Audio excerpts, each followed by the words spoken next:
So I've attempted to make Mainstage function as closely as possible to Ableton. So we've got 8 backing tracks that you can individually control the volume for, a custom click that means you can turn up and down the volume of like the accents, the quarter notes, the eighth notes, things like that. You can play, stop, next marker, previous marker. You've got the tempo at the top here, the master volume, and I'm really proud of it. Straight away, if you want to download it and meddle with it as I'm making this video, then the link is in the pinned comment down below. But here's the gist of how it works. So we're starting here in Logic because this is where all the backing tracks are. Again, if you want this template as well, link is down below. I've made a few templates. I hope they're helpful, but feel free to check them out. But I've got a full song in here with all of the markers laid out. I've got the click track, the cues track, and all the individual stems. This is a track from Epidemic Sound, so I presume you'd use a real song for this, but the process is the same. What you want to do in here, presuming it's the same as me, is find all of your songs. For this video, I'm only doing one, but you could have, say, the second song, the third song, etc. But once you've basically built your project, the things that you want to export are the cues and then each individual instrument. Now what I do is I select the click, because it goes through the whole song, and then I hit the U button, and as you can see, it loops it around that entire song. And that's the basis of my exporting. So now if I just solo the thing I want to export, so right now cues, because we've got a click track, so we don't need to export the click, you can go Command B, and then you can export it however you like. Do this for all your tracks, and then you should get a folder like this. I would do one folder per song, because if you name them all bass, cues, drums, ints, melody, I'll show you why in a second,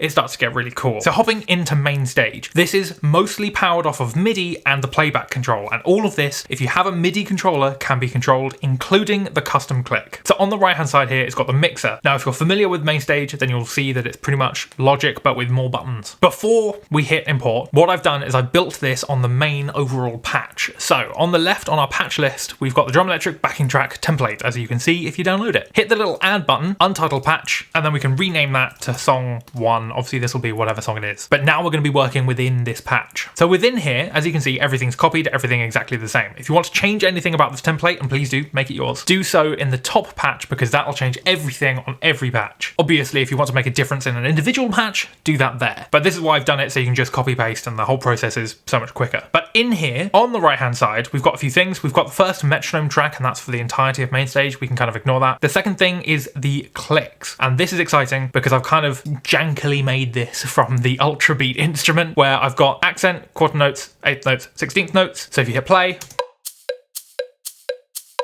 you can turn down the eighth notes, make them super loud. Just you can turn off the accent. Or if you're a crazy person, you can have 16th notes. So anyway, it's handy for stuff like if you've got a different song and you want certain sounds, then that's how you do it. But let's import our backing track. So track 1, you can open up playback here, import the file on the top right. Let's start with cues. I've preset all of these settings, so we're done. That's it. Do this for all of the tracks. So track 2, I'm gonna do bass, and let me do this for the rest of them. There we go, I've got all of them. And why I said about the naming convention of the files is because as you can see, it's automatically gone cues, bass, drums, instruments, melody. And this takes the name from the file. So you can name this whatever you want, but just be aware that it's a small box. Like you can see, melody is just mellowed, so be aware of that. Now that we've got all of the tracks, the last thing we want to do is click on the song on the patch list, go to attributes here, and then change the tempo to whatever it is. So in this case, it's 126. As you can see, the tempo's changed at the top. And now when I hit play, 1, 2, 3,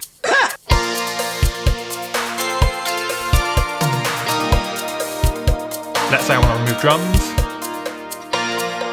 Let's turn this down.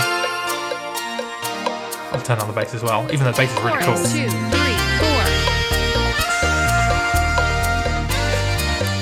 Let's say I want to remove the 8th note click.